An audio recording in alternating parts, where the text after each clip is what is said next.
So I'm going to test this capacitor using the ST680 meter, great meter. But before that, let's cue the intro. Also, the capacitor is good.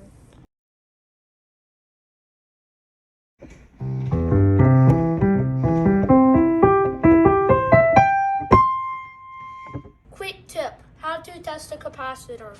First, make sure it's de-energized. I'm gonna take these off. So, just got back. I need needle nose pliers. Make sure you discharge your capacitor because you can get shocked. And even with the 7.5 microfarad capacitor, it still hurts a lot.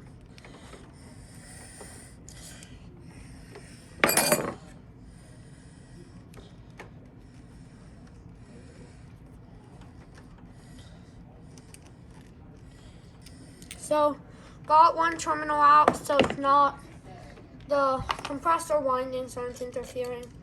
If you wanted to take this capacitor fully out, then you take all three off. Actually, that's what I'll do.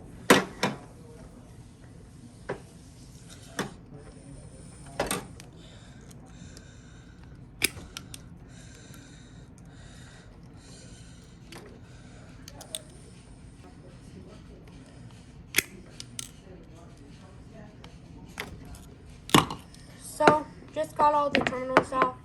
I'll use the Fieldpiece SD680. It's a great meter. I'm going to take these probes off. They're removable, which is a nice feature. Now I'm going to put my probes on. The clamp probes.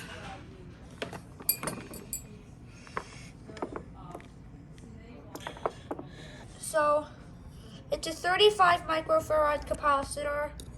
I'm going to zoom in so you can see better. It just came off, but it's 35. You can see it right here. It's within its acceptable range. It's actually a little over, but that should be fine. So, that's basically a short video on how to test a capacitor.